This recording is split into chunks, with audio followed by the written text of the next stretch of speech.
الصلاة والسلام عليك يا سيدي يا رسول الله وعلى آلك وأصحابك يا سيدي يا حبيب الله. الصلاة والسلام عليك يا سيدي يا رسول الله وعلى آلك وأصحابك يا سيدي يا نبي الله. الصلاة والسلام عليك يا سيدي يا رسول الله وعلى آلك وأصحابك يا رحمة للعالمين صلی اللہ علیہ وسلم. تمام تعریفیں، سب طرح کی تعریفیں اللہ ہی کے لیے ہیں. تمام تعریفیں، سب طرح کی تعریفیں رب کائنات ہی کے لیے ہیں، جس نے آدم علیہ السلام سے مخلوق کو پیدا فرمایا. اور درود ہو،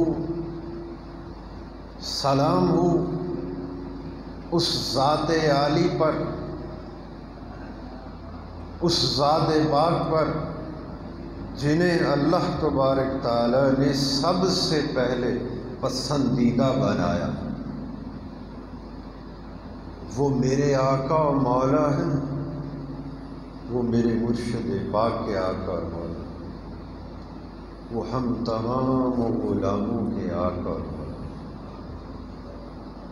وہ اس کائنات کے مرکز اور خوبصورتی کے تخت پر جلوہ فرما ہے. وہ اس کائنات کے مرکز اور خوبصورتی کے تخت پر جلوہ فرما ہے. وہ تمام انبیاء علیہ السلام پر آخری مور ہے. وہ اول بھی ہیں،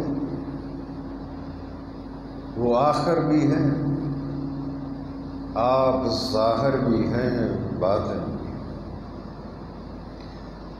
اے اللہ، وہ تیری ساری مخلوق میں، ساری کائنات میں تیری خالقیت کے کل دائرے میں سب سے بہتر ہے.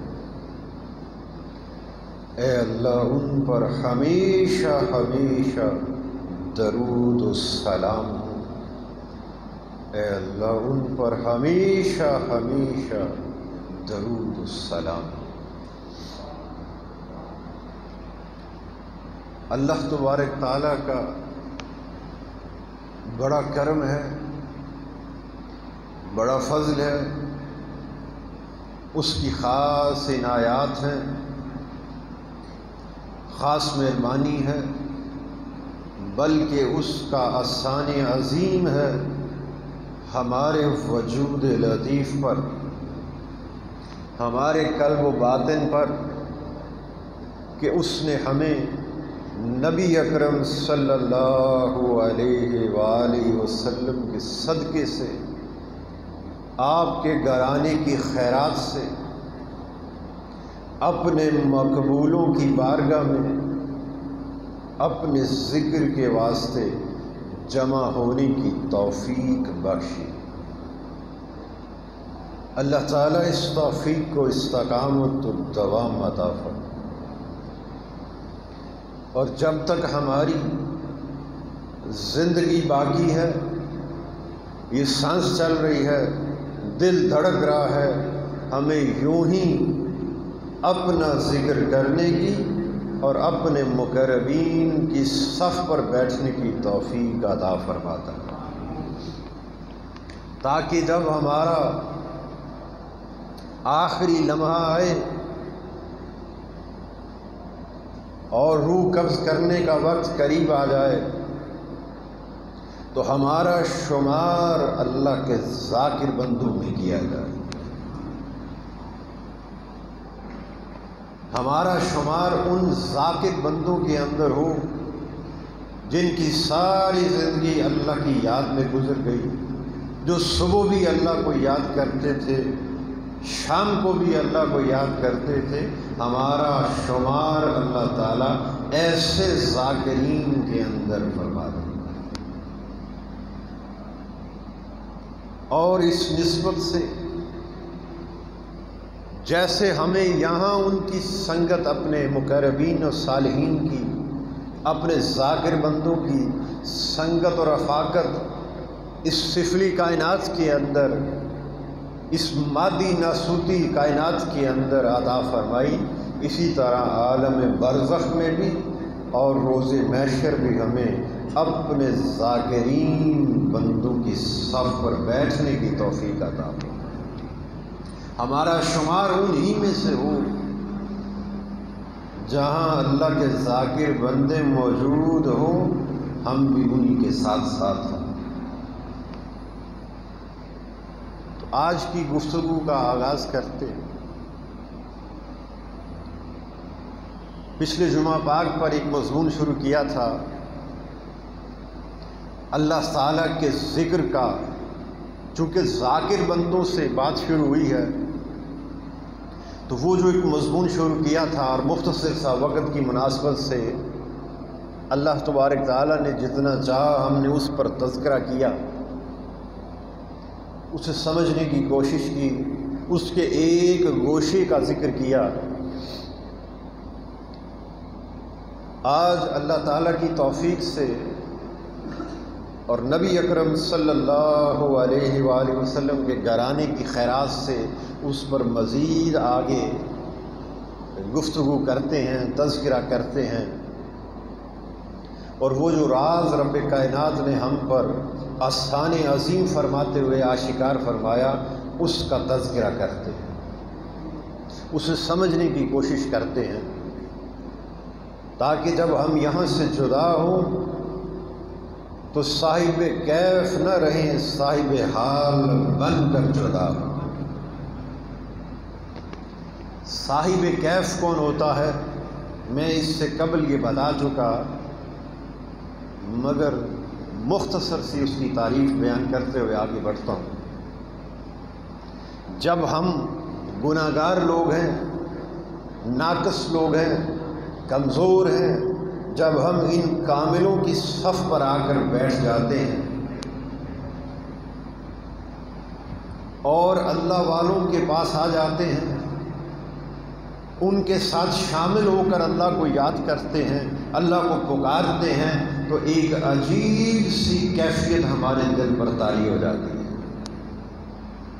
ایک سکون کی کیفیت آ جاتی ہے، اطمینان کی کیفیت آ جاتی ہے، ایک سرور نصیب ہوتا ہے اس ذکر کے اندر۔ وہ جو ایک کیفیت آ جاتی ہے جب ہم ان اولیاء سے جدا ہو کر اپنے گھر میں چلے جاتے ہیں اور تنہا اللہ کو یاد کرتے ہیں، تو پھر وہ کیفیت نہیں رہتی، وہ کیفیت جاتی ہے۔ پھر پلٹ کر جب ہم آ جاتے ہیں، اللہ والوں کی بارگاہ میں آ جاتے ہیں، ان کے دسترخوان کے ٹکڑے کھا لیتے ہیں، ان کی صف پر بیٹھ کر جب اللہ کو یاد کرتے ہیں، تو بس پھر ایک ایسی خاص قسم کی عنایت نصیب ہوتی ہے جو رب کائنات نے انہیں عطا کر رکھی ہے۔ وہ جو ہمارے دلوں پر ایک کیفیت طاری ہوتی ہے، یاد رہے کہ جو کیفیت ہے اسے دوام نصیب نہیں ہوتا، آتی اور جاتی۔ اگر کوئی شے آپ کے دل میں آئے اور پھر چلی جائے تو اسے کیا کہتے ہیں؟ یہ کیفیت تھی جو طاری ہوئی مقررہ وقت پر اور پھر جاتی رہی۔ تو جب ہم جدا ہوتے ہیں ان سے اور تنہا اللہ کو یاد کرتے ہیں، تو پھر وہ سرور نصیب نہیں ہوتا جو ولی کامل کی بارگاہ میں بیٹھ کر نصیب ہوتا، ان کی سنگت و معیت میں۔ تو پھر فرمایا کہ جسے اللہ کی ولی کی بارگاہ کے اندر وہ سرور نصیب ہو جائے اور جب جدا ہو تو وہ اس کیفیت سے جاتا رہے، تو پھر فرمایا یہ صاحب کیف تھا، اس کا شمار صاحب کیف میں کیا جائے گا، کیفیت والا۔ اور جس کا حال ایسا ہو جائے وہ جب بھی اللہ کا ذکر کرے تو اس کی رحمت کا، اطمینان کا، سکون کا دروازہ اس کے دل پر کھل جائے۔ وہ غلام کہیں بھی بیٹھا ہو، وہ اپنے مرشد پاک کا تصور کرے تو رستے کھول دیے جائیں۔ تو پھر فرمایا کہ وہ اس مستی کے اندر ہمہ وقت مست و بے خود رہے، مست سالہ مست ہو جائے، جب بھی اللہ کو پکارے وہ سائیں اس کو فیض عطا فرما دے۔ تو پھر فرمایا ایسا حال جس کا ہو جائے پھر وہ صاحب حال بن جاتا ہے، وہ صاحب کیف نہیں رہتا، وہ حالت والا بن جاتا ہے، وہ صبح بھی اسی کیفیت میں رہتا ہے، وہ شام کو بھی اسی کیفیت میں رہتا ہے، بلکہ وہ کیفیت اس کا حال بن چکی ہے۔ اب وہ جب بھی دیکھو اس کا دل اللہ سے پا رہا ہے، وہ اپنے گھر میں چلا جائے تب بھی پا رہا ہے، وہ کہیں سفر میں ہو تب بھی پا رہا ہے، حتیٰ کہ فرمایا وہ سو بھی جائے تو اس کا دل اللہ سے باتیں کرتا ہے۔ سماعت القاء کی اور مشاہدہ کرنے والا دل اسے عطا ہو جاتا ہے۔ تو جسے ایسا دل عطا ہو جائے وہ بندہ خاص، وہ عام نہیں رہتا، وہ ناقص نہیں رہتا، وہ کامل بن جاتا ہے، وہ صاحب حال بن جاتا ہے۔ پھر وہ مستی اس کی ختم نہیں ہوتی، وہ اللہ تعالیٰ کے ذکر کے اندر رہتا ہے۔ تو میں نے جو مختصر سی تعریف بتانی تھی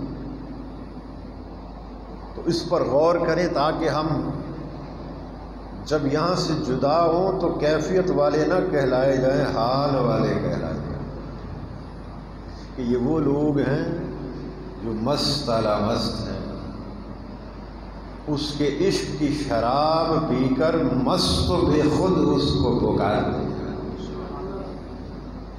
یہ اللہ کے عاشق بندے ہیں، ہم وقت اس کے ذکر میں رہتے ہیں، صبح بھی اس کے ذکر میں، شام کو بھی اس کے ذکر میں، حتیٰ کہ آرام کے واسطے جب سو جاتے ہیں تو دل نہیں سوتا اور دل اللہ اللہ کی صدائیں بلند کرتا ہے۔ ان کے سینوں میں ایسا دل آ گیا ہے کہ جو اللہ کو یاد کرتا ہے۔ انسان سو جاتا ہے، دل نہیں سوتا، دل جاگتا رہتا ہے، اور جس کی نگاہ کہیں لگ جائے پھر وہ سویا نہیں کرتا۔ جو اللہ کا عاشق ہو جائے پھر وہ سوتے نہیں، وہ جاگتے رہتے ہیں، اس محبوب کے حسن و جمال کو از خود تکتے ہیں۔ انہیں ان کے دل پر 70,000 جو حجابات بشری ہیں اس سے ہٹا دیا جاتا ہے، حجابات چھٹ جاتے ہیں اور پھر وہ دل اللہ کا مشاہدہ کرتا ہے۔ تو ایسا جو اللہ کا مشاہدہ کرے، اس کے حسن و جمال کو از خود اس کا مشاہدہ کرے، اس ہستی کو، ایسا دل رکھنے والے کو کہتے ہیں یہ صاحب حال ہے۔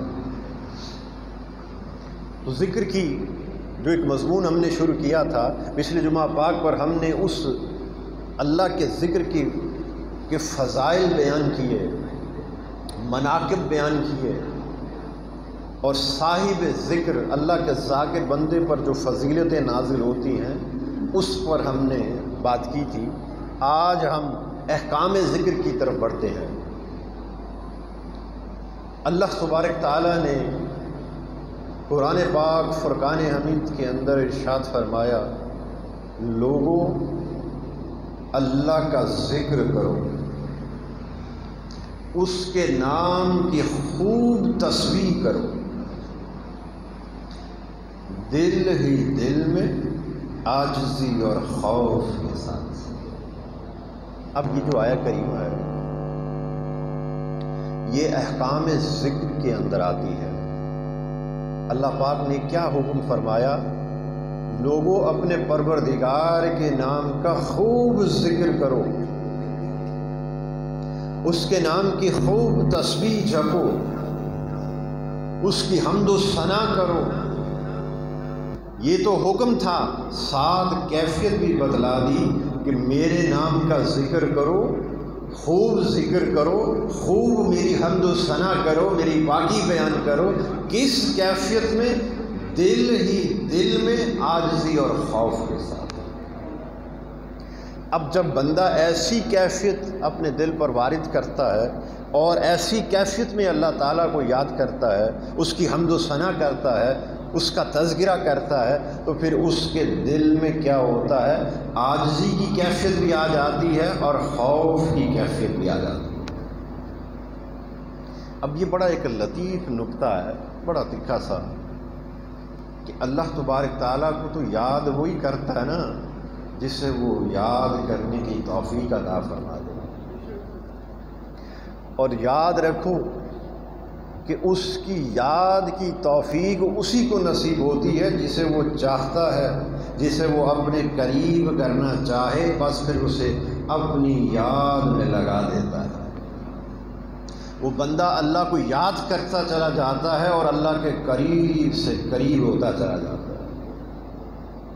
اللہ تعالیٰ کی سنگت و ماہیت میں اس کی یاد سے پہنچ جاتا ہے اور اس کے دوستوں کی فہرست میں شامل ہو جاتا ہے۔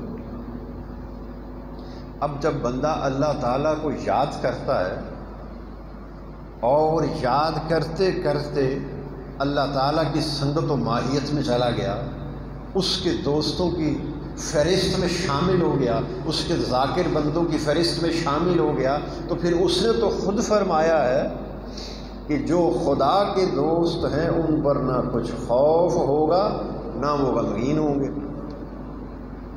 بولو، فرمایا کہ نہیں؟ ایک طرف خود فرماتا ہے کہ جو میرے دوست ہیں، مجھے یاد کرنے والے ہیں اور مجھے پکارنے والے ہیں، میرے ذاکر بندے ہیں، ان پر نہ کچھ خوف ہوگا نہ وہ غمگین ہوں گے، نہ ان کے دل میں کوئی خوف کی کیفیت ہوگی نہ غم کی کوئی کیفیت ہوگی۔ میں انہیں کیا کروں گا؟ خوف اور غم کی کیفیت سے بری کر دوں گا۔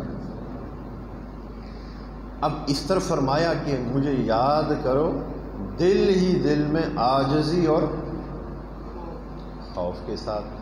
تو پھر پتہ چلتا ہے اگر ان دونوں آیات کریمہ کا ربط قائم کیا جائے تو بات یہ سمجھ میں آتی ہے کہ یہ جو خوف ہے یہ وہ خوف نہیں جو ہم جسے سمجھتے ہیں۔ اس خوف سے تو رب کائنات نے انسان کو، اپنے دوست کو، اپنے ذاکر بندے کو بری کر دیا ہے۔ پھر یہ کون سا خوف ہے جس کا حکم دیا ہے عاجزی اور خوف کے ساتھ مجھے پکارے جا؟ ایک ہوتا ہے خوف اور ایک کیفیت ہوتی ہے خشیت کی کیفیت۔ جو اللہ والے ہوتے ہیں، اللہ کے ذاکر بندے، ان کے دل پر خشیت کی کیفیت طاری ہو جاتی ہے۔ جب وہ کہتے ہیں اللہ، اپنے رب کو پکارتے ہیں، تو اس کی بزرگی کے سامنے، اس کی کبریائی کے سامنے خود کو بڑا حقیر جانتے ہیں۔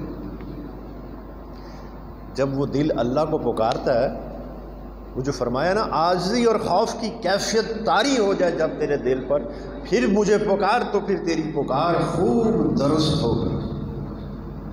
تو بندہ جب اس کا دل ایسی کیفیت میں جب اللہ کو پکارتا ہے تو اس کی بزرگی کے سامنے خود کو بڑا حقیر، بڑا کم تر جانتا ہے، اور جب کم تر جانتا ہے تو پھر اس کے دل پر خشیت کی کیفیت طاری ہوتی ہے، دل لرز اٹھتا ہے، کانپ اٹھتا ہے۔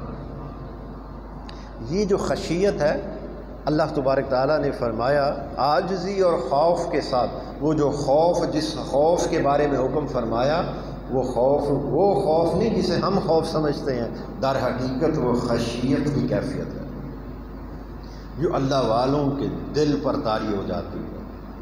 یاد رہے کہ جب بندے کا دل زندہ ہوتا ہے، قلب جاری ہوتا ہے، تو سب سے پہلے اسے خشیت کی کیفیت نصیب ہوتی ہے۔ اس کا یہ میں قرآن پاک کی نص سے بات کر رہا ہوں، اس کا وجود اللہ کے خوف سے لرز اٹھتا ہے، لواں اللہ کے خوف سے لرز اٹھتا ہے، اور پھر اس کے نتیجے میں کیا ہوتا ہے؟ اسے دل کی آنکھ، دل کے کان عطا کر دیے جاتے ہیں۔ اب وہ جو خوف ہے، فرمایا ایک مقام پر فرما دیا میں نے تجھے ہر خوف و غم سے بری کر دیا ہے۔ جو میری دوستی کی فہرست میں شامل ہو گیا، اسے میں نے کیا کیا؟ ہر خوف و غم سے بری کر دیا۔ اب یہ جو خوف ہے جب وہ یاد کرتے ہیں، ایک خشیت کی کیفیت ان کے دل پر طاری ہوتی ہے، یہ پھر کون سا خوف ہے؟ اب خوف کی کیفیت میں اور خشیت کی کیفیت کے اندر فرق کیا ہے؟ اگر اللہ تعالیٰ کے جلال سے ڈر لگے، جو بندہ نماز نہیں پڑھتا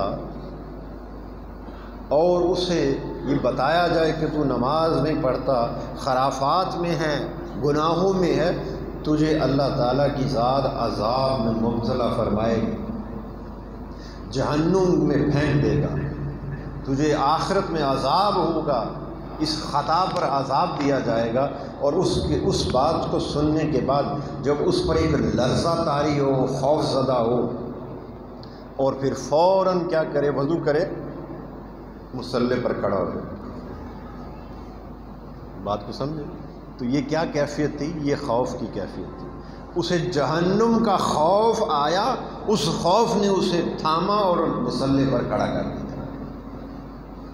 اللہ تعالیٰ کے غصے کا، غضب سے جب انسان کو ڈر لگے تو پھر فرمایا یہ وہ کیفیت ہے، اسے خوف کہا جاتا ہے۔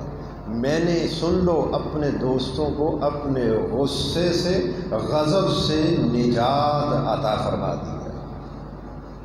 قرآن پاک فرقان حمید کے اندر اللہ پاک نے ارشاد فرمایا، اس روز یعنی قیامت کے دن لوگ دو طبقات میں بانٹ دیے جائیں گے۔ ایک سیاہ چہرے والے جو گناہگار خطاکار لوگ ہوں گے، وہ اپنے چہروں ہی سے پہچانے جائیں گے، ان کے چہرے سیاہ ہو جائیں گے، تاریک ہو جائیں گے۔ اور جو میرے دوست ہوں گے، میرے ذاکر بندے ہوں گے، ان کے چہرے اس روز خوب روشن ہوں گے۔ دو طبقات میں بانٹ دیے جائیں گے، ایک سیاہ چہروں والے، ایک روشن چہروں والے۔ پھر فرمایا جو روشن چہروں والے ہوں گے وہ میری رحمت کی جھولی میں ہوں گے۔ میں نون ترجمہ بتا رہا ہوں۔ جو روشن چہروں والے ہوں گے، پہلے کیا فرمایا؟ دو طبقات میں بٹ جائیں گے، ایک سیاہ چہرے والے، اور جو میرے دوست ہوں گے وہ روشن چہروں والے ہوں گے۔ اور اس روز جس کا چہرہ روشن ہوگا وہ میری رحمت کی جھولی میں ہوگا، اور میری رحمت کا سائبان ان پر تنا ہوا ہوگا۔ آخری بات جو میں بتانا چاہتا ہوں اس آیت کریمہ سے، اور وہ کیا فرمایا؟ اور میں ان سے ہمیشہ راضی رہوں گا، کبھی ناراض نہ ہوں گا۔ انہیں میری رضایت دائمی نصیب ہوگی، میں ان سے کبھی بھی ناراض نہیں ہوں گا۔ میں نے انہیں ہر خوف و غم سے بری کر دیا ہے، وہ میرے غضب سے، غصے سے، بولو، بری کر دیے گئے ہیں۔ نہ انہیں جہنم کا خوف ہوگا، نہ انہیں عذاب کا خوف ہوگا، نہ انہیں میری ناراضگی کا کوئی خوف رہے گا، کیونکہ میں ان سے ہمیشہ راضی رہوں گا، کبھی ناراض نہ ہوں گا۔ تو یہ وہ لوگ ہیں جن سے اگر اللہ تعالیٰ کے خوف کی کیفیت دل کے اندر اس کے غضب سے پیدا ہو جائے تو اسے خوف کہتے ہیں، اور اگر دل کے اندر اس کے حسن و جمال سے دل ڈر جائے، لرز اٹھے، تو اسے خشیت کہتے ہیں۔ یہ بات کو سمجھ، ایک خوف سے انہیں بری کر دیا ہے، اور بس ایک خوف ان کے دل میں بسا دیا ہے۔ وہ خوف کون سا ہے؟ وہ خشیت ہے۔ وہ اللہ کے حسن و جمال سے لرزتے ہیں۔ جب وہ اللہ کو یاد کرتا ہے تو اس کی بزرگی کے سامنے، اس کی کبریائی کے سامنے خود کو بڑا حقیر کمتر جانتا ہے، اور اس کا دل خشیت کی کیفیت سے کانپ اٹھتا ہے، کہ کیونکہ حجابات جو ہٹتے چلے جاتے ہیں، وہ بندہ اللہ کو پکارتا جاتا ہے، اس کے دل سے حجاب پردے ہٹاتے چلے جاتے ہیں، ہٹتے چلے جاتے ہیں، انوارات آتے چلے جاتے ہیں، وہ دل اس کے نور کو دیکھتا ہوا لرزتا ہے، اس کے حسن و جمال سے خوف کھاتا ہے کہ میں تو بڑا گناہ گار ہوں، بڑا خطا کار ہوں، پروردگار میں اس قابل نہیں، اور میرا دل پتہ نہیں تیرے حسن و جمال کی تاب لا بھی سکے گا کہ نہیں۔ جب وہ اللہ کو پکارتا ہے، پردے ہٹتے چلے جاتے ہیں، انوارات اس کے دل پر آتے چلے جاتے ہیں، حسن و جمال اللہ کا، جو میں فرمایا میں زمین و آسمان کا نور ہوں، وہ جب نور اس کے سینے میں آتا ہے، ہر لمحہ جب اس کے سینے میں اللہ کا نور وارد ہوتا ہے تو بس ایک لرزہ طاری ہوتا ہے اور خشیت کی کیفیت اس کو نصیب ہوتی ہے. وہ خوف زدہ ہو جاتا ہے. کس سے؟ اس کے غضب سے نہیں، اس کے حسن و جمال سے. اللہ خوبصورت ہے اور خوبصورتی کو پسند فرماتا ہے. اللہ سے بڑھ کر کس کا حسن و جمال ہے؟ اللہ سے بڑھ کر کون خوبصورت ہے؟ وہ دل جب اللہ تعالیٰ کی طرف بڑھتا ہے، پردے ہٹتے ہیں تو وہ لرزتا ہے. اس کس شے سے خوف کھاتا ہے؟ اس کے حسن و جمال سے خوف کھاتا ہے. یہ اس کا حسن و جمال ہی تھا نا. ایک تجلی پھینکی، پہاڑ جل گیا تھا. اب بولو، ایک پہاڑ ایک تجلی کو برداشت نہ کر سکا. وہ دل اس خوف سے ڈرتا ہے، پروردگار میں تیرے حسن و جمال کو کیسے تکوں گا؟ یہ تو تیرا کرم ہے مجھ پر کہ حجابات ہٹتے چلے جا رہے ہیں، مگر میں اس قابل کہاں کہ تجھے تک لوں. تو پھر فرمایا اپنے پروردگار کے نام کا ذکر کر عاجزی اور خوف کے ساتھ. پھر احکام ذکر کے اگر آگے مزید بڑھا جائے، پھر فرمایا میرے ذکر کے واسطے نماز قائم کرو. تو آپ اور ہم جو نماز پڑھتے ہیں، یہاں سے ثابت ہو گیا کہ نماز کا بھی مقصود اللہ کا ذکر ہے. یہ بات کو سمجھیں. نماز کا مقصود بھی اسی کی یاد ہے. جب نماز قائم کی اس کی یاد کے واسطے، اور پھر جب نماز سے فارغ ہوئے تو حکم فرمایا بس پھر میری یاد میں لگ جا. نماز کو بھی قائم کر میری یاد کے واسطے، اور جب نماز سے فارغ ہو جا تو پھر میرے ذکر میں لگ جا. تو پھر آگے بڑھیں تو پتہ یہ چلا کہ بلند سے بلند مرتبے والی عبادت کا مغز و روح بھی اللہ ہی کا ذکر ہے. تو پھر ہم جب آگے بڑھتے ہیں تو پھر فرمایا اب اپنے پروردگار کے نام کا ذکر کر کہ تیرا تبدل بھی ہو جائے اور مجھے تبدیل کی کیفیت بھی مل جائے. یہ بڑی خاص بات فرما دی. مجھے پکارنے والے، اے اللہ اللہ کرنے والے، مجھے عاجزی اور خوف کے ساتھ پکار. بات کو سمجھو. پھر کیا فرمایا؟ مجھے ایسے پکار کہ تیرا تبدل بھی ہو جائے اور تبدیل کی کیفیت بھی تیرے دل پر وارد ہو جائے. اب تبدل اور تبدیل کیا ہے؟ بس فرمایا، میں سادہ الفاظ میں بتاتا ہوں کہ اب مجھے یاد کر عاجزی اور خوف کے ساتھ. جب یہ کیفیت تجھے نصیب ہو جائے، خوف کی یعنی خشیت کی کیفیت بھی تیرے دل کو نصیب ہو جائے اور عاجزی کی کیفیت بھی تیرے دل کو نصیب ہو جائے، پھر اس کے بعد کیا کر؟ اب مجھے ایسی کیفیت میں یاد کر کہ تو ہر شے سے ہی کٹ جا. تبدل اور تبدیل کیا ہے؟ اس کیفیت کو کہتے ہیں کہ اللہ کے سوا ہر شے سے ہی کٹ جانا، ایک کے ساتھ لگ جانا، بقیہ سب کے ساتھ ہی کٹ جانا. مجھے اس حال میں میرے بندے پکار کہ جب تو مجھے پکارتا ہو تو میرے سوا تجھے کوئی یاد نہ رہے. اب اسی بات کی تائید و تصدیق کے واسطے اللہ پاک نے ایک مقام پر فرمایا قرآن پاک فرقان حمید کے اندر، اپنے پروردگار کو یاد کرو. کب کرو؟ جب تو بھول جا. میری بات کو سمجھ. اپنے رب کو یاد کر. کس وقت یاد کر؟ جب تو بھول جا. اب یہاں پر ہم مترجم کی جیز سے اگر دیکھیں تو ہم سمجھتے ہیں کہ جب بھول جاؤ تو پھر یاد کرو. کیوں جی؟ سادہ سا ترجمہ تو یہی بنتا ہے نا. پھر رب فرما رہا ہے جب مجھے بھول جاؤ تو پھر یاد کرو. اب مجھے بتائیں، جو بندہ اللہ کو بھول گیا وہ یاد کہاں سے کرے گا؟ جو بھول ہی گیا تو یاد کہاں سے کرے گا؟ تو پھر پتہ یہ چلا کہ اس کا ترجمہ وہ راز کچھ اور ہی ہے، بات یہ نہیں ہے. وہ فرمایا اپنے پروردگار، وہ تبدل اور تبدیل کی طرف اشارہ فرمایا کہ اپنے پروردگار کو یاد کر جب تو بھول جا. اس سے مراد ہے اپنے پروردگار کو اس وقت یاد کر جب تو اس کے سوا سب کو بھول جا. اللہ کے سوا جب تو ساروں کو ہی بلا بیٹھے نا، بس پھر اس وقت وہ بڑا خاص وقت ہے. اے میرے بندے مجھے اس وقت پکار. اس وقت تیری پکار بھی بڑی خوب درست ہوگی.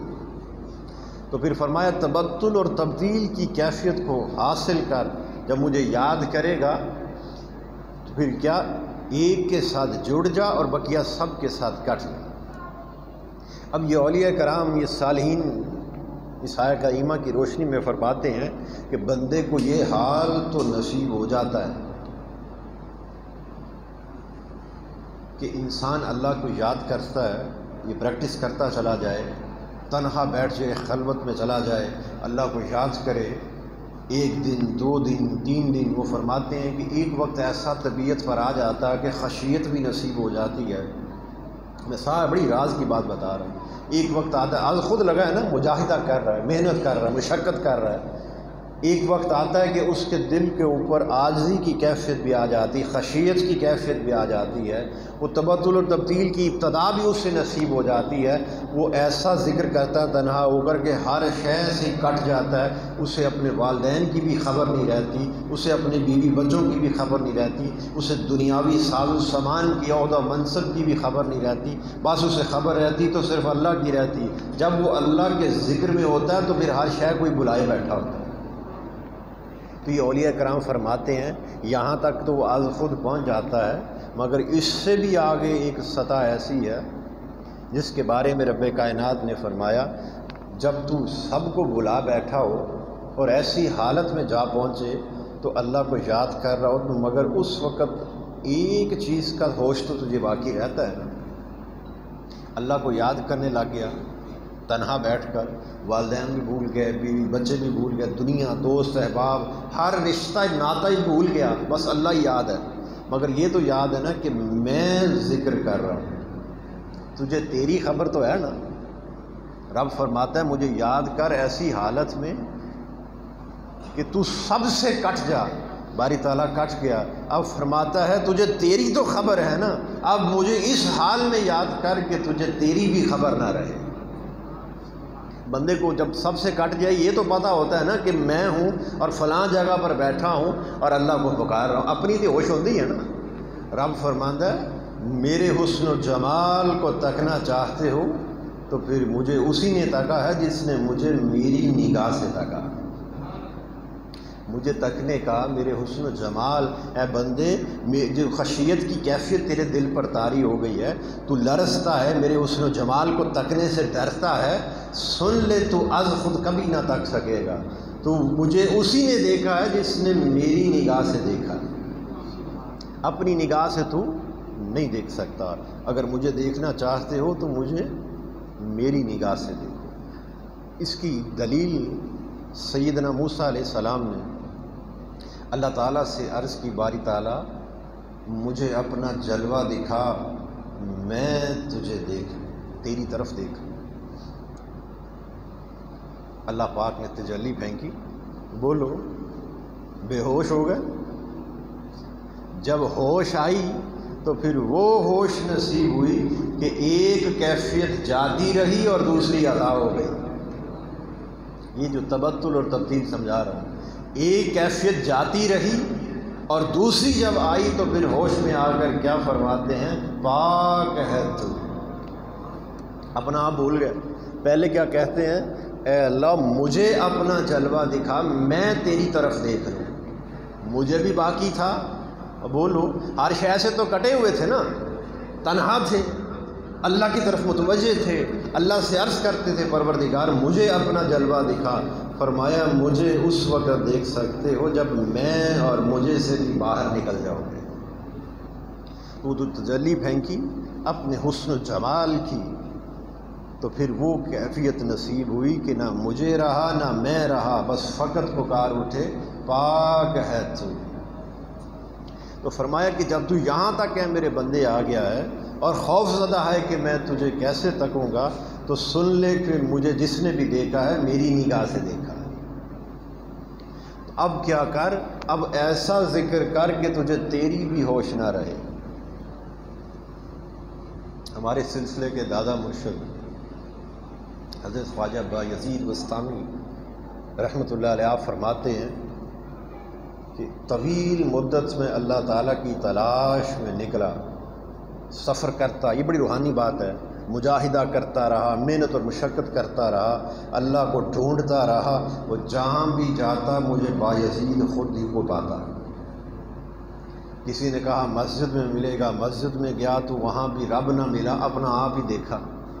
جہاں بھی گیا رب کو ڈھونڈنے گیا، مگر ملتا کون تھا؟ خود۔ اب فرماتے ہیں 20 سال سے مجھ پر یہ کیفیت ہے، میں خود کو ڈھونڈتا پھرتا ہوں، خود میں بھی رب نظر آتا ہے، اپنا آپ بھی گما بیٹھا ہوں، بھلا بیٹھا ہوں۔ یہ وہ کیفیت ہے، تبتل اور تبتیل کی کیفیت ہے کہ ایسی کیفیت میں مجھے پکارو کہ تجھے تیری بھی خبر نہ رہے۔ جب تو ایسی کیفیت میں مجھے پکارے گا تو پھر تو چہرے کی آنکھوں سے بھی میرے حسن و جمال کو دیکھے گا، خواب میں بھی میرے ہی حسن و جمال کو دیکھے گا، اور جاگتی آنکھوں سے بھی تو میرے حسن و جمال کو دیکھے گا۔ میں زمین و آسمان کا نور ہوں، پھر تو ہر لمحہ میرے حسن و جمال کو مشاہدہ کرے گا جب ایسا مجھے پکار لے گا۔ ایک بڑے اللہ تعالیٰ کے جلیل القدر بزرگ گزرے ہیں۔ میں اس بات سے کیونکہ مطابقت رکھنے والا یہ واقعہ ہے تو میں آسانی کے لیے تاکہ بات اچھے سے سمجھ میں آ جائے تو میں اولیاء، صالحین اور کاملین کی اس تصوف کے باب کی باتوں کو، ان کے واقعات کو ساتھ شامل کر لیتا ہوں، جوڑ لیتا ہوں تاکہ بڑی بات سادہ ہو جائے اور آسانی سے سمجھ میں آ جائے۔ اللہ تعالیٰ کے ایک بڑے جلیل القدر اولیاء صالحین گزرے۔ آپ نے ایک خادم خرید لیا، خریدنے کے بعد جب وہ غلام خریدا، وہ غلام آپ کا عاشق تھا، خریدا کیا، بیعت کر لی اس نے، وہ بھی تو بک ہی گیا نا، بیعت کہتے کسے ہیں؟ بک جانے کو۔ آپ کے ہاتھ پر بیعت کی، بک گیا۔ وہ فرماتا ہے، عرض کرتا ہے کہ میں نے جب بیعت کر لی اپنے مرشد پاک کی تو آپ نے مجھ پر کرم فرماتے ہوئے مجھے اپنے ساتھ رات کی ڈیوٹی ادا کر دی۔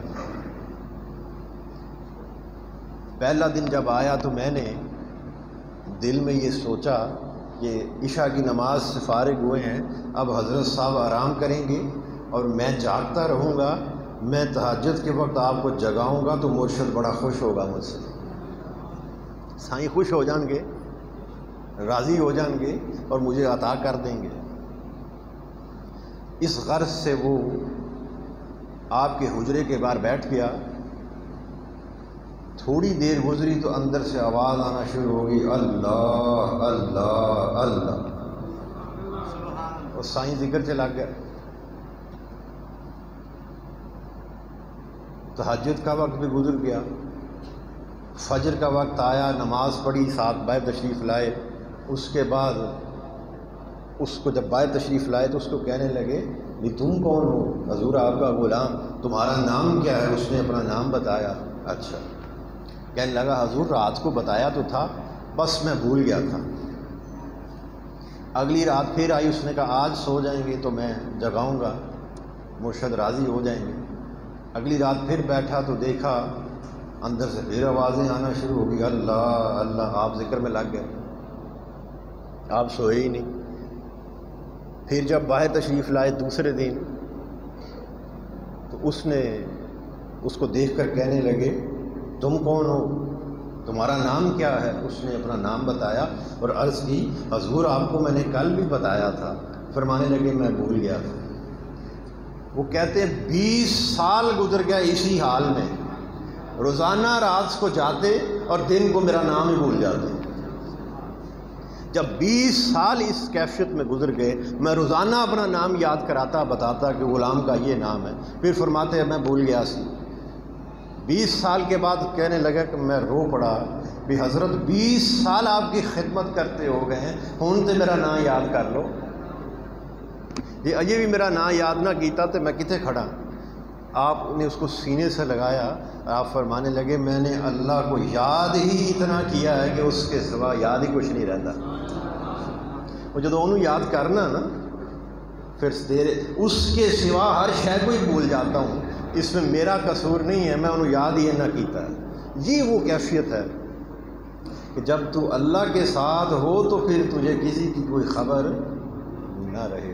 جب بندے کو ایسی کیفیت نصیب ہو جاتی ہے، ایسا حال بندے کے اوپر وارد ہو جاتا ہے، تو پھر وہ بندہ جاگتی آنکھوں سے، چہروں کی آنکھوں سے بھی اللہ کے حسن و جمال کو دیکھتا ہے۔ حدیث پاک کے اندر ہے کہ میں ایسوں کی کہ ہاتھ بن جاتا ہوں جس سے وہ پکڑتے ہیں، میں ایسوں کی زبان بن جاتا ہوں جس سے وہ بات کلام کرتے ہیں، میں ایسوں کے کان بن جاتا ہوں جس سے وہ سنتے ہیں، میں ایسوں کی نگاہ بن جاتا ہوں جس سے وہ دیکھتے ہیں، میں ایسوں کا دل بن جاتا ہوں جس دل سے وہ ارادہ کرتے ہیں۔ تو پھر جو مجھے اتنا یاد کرتے ہیں کہ اپنی ہستی کو ہی میری ذات میں مٹا دیں، مجھ میں فنا کر دیں، پھر میں ان بندوں کا دل بن جاتا ہوں جس سے وہ ارادہ کرتا ہے۔ وہ پھر ایسا ذاکر بندہ جو بھی ارادہ کرے رب وہی کر دیتا ہے۔ ان کی زبان سے کچھ بھی نکل جائے نا، کہ اچھا ایسا ہو جائے، تو پھر فرمایا رب ویسا ہی کر دیتا ہے۔ تو یہ ایک اللہ تعالیٰ کے ساتھ جب بندے کا ایک دوستی کا رشتہ قائم ہو جاتا ہے، تو پھر انسان فرشی ہونے کے باوجود اس کے اندر کے معاملات فرشی نہیں رہتے، وہ عرشی بن جاتے ہیں۔ بندہ چلتا زمین پر ہے مگر پھرتا جنت گوئی۔ اس کے دل کو پرواز نصیب ہوتی ہے اللہ کے عرش کی، اس کا دل ہر وقت اللہ تعالیٰ کے عرش کا طواف کرتا رہتا ہے، اور اس کے حسن و جمال کا از خود مشاہدہ کرتا رہتا ہے۔ خشیت کی کیفیت بھی اسے نصیب ہوتی ہے، عاجزی کی کیفیت بھی اسے، تبتل و تبتیل کی کیفیت بھی، پھر اس مجاہدے سے بڑھ کر اسے اللہ کے حسن و جمال کا مشاہدہ نصیب ہو جاتا ہے۔ اور یاد رہے، جب بندے کو مشاہدہ نصیب ہو جائے تو پھر ایمان کی لذت بڑھ جاتی ہے۔ بولو، بڑھ جاتی۔ جیسے سیدنا ابراہیم علیہ السلام نے اللہ تعالیٰ سے عرض کی، باری تعالیٰ تو مردوں کو کیسے زندہ کرے گا؟ اللہ پاک نے فرمایا، اے ابراہیم کیا تیرا ایمان نہیں؟ اور بولو، نبی سے بڑھ کر کس کا ایمان ہے؟ اور نبی کے قدموں سے ہی تو ایمان ثابت ہوتا ہے۔ ایمان کا پودا جو ہے وہ نبی کے قدموں سے پھوٹتا ہے۔ عرض کرنے لگے، پروردگار ایمان ہے، میں چاہتا ہوں کہ میرے دل کو سکون نصیب ہو، میں اس کا مشاہدہ، سادہ الفاظ میں مشاہدہ چاہتا ہوں۔ پھر اللہ پاک نے، وہ بڑا معروف واقعہ ہے، میں اسے نہیں دہراؤں گا، وقت نہیں ہے، وہ جو پرندے کا واقعہ تھا، پھر تو آواز دے تو پھر وہ پرندہ آ گیا اپنی نگاہ سے، پھر وہ مشاہدہ، پھر اللہ تعالیٰ کی ذات اپنے خاص بندوں کو، ایسے بندوں کو مجاہدہ کے ساتھ ساتھ پھر مشاہدہ بھی ادا کر دیتا ہے۔ اور پھر جب بندہ مشاہدہ کر لیتا ہے تو پھر دل انسان کا اور ایمان کی لذت سے بھرپور ہو جاتا ہے۔ بن دیکھے ایمان کہتے کسے ہیں؟ بن دیکھے کو۔ بولو، جو بن دیکھے کو مان لینا ایمان ہے، تو پھر جب اسے دکھا دیا جائے تو پھر اس کا ایمان کامل ہو جاتا ہے۔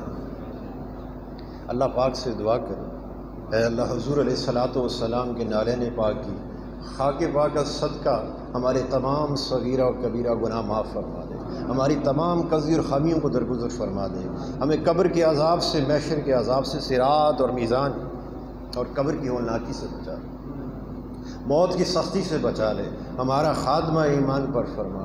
اے اللہ ہمیں اپنے صالحین جیسی پاک پاکیزہ زندگی عطا فرما، اپنے ذاکر بندوں جیسی عبادات اور تسبیحات کرنے کی توفیق عطا فرما۔ اے اللہ ہم سے وہی کام سرزد ہوں جسے تو پسند فرماتا ہے، ہمیں ہر اس کام سے روک لے، بچا لے جسے تو نے ناپسند فرمایا۔ اے اللہ حضور علیہ الصلاۃ والسلام کے نالین پاک کی خاک پاک کا صدقہ میرے مرشد پاک حضرت خواجہ میاں محمد کلب سلیم رحمۃ اللہ علیہ، آپ کو دائماً اپنی رحمت کی جھولی میں، آپ پر دائماً اپنی رحمت کا سائبان بنا رکھنا، آپ کو ہمیشہ حضور علیہ الصلاۃ والسلام کی آغوش غلامی قربت خاص میں کالی کملی کے سائے تلے رکھیں۔ صلی اللہ علی حبیبہ سیدنا محمد و آلہ و اصحابہ وسلم۔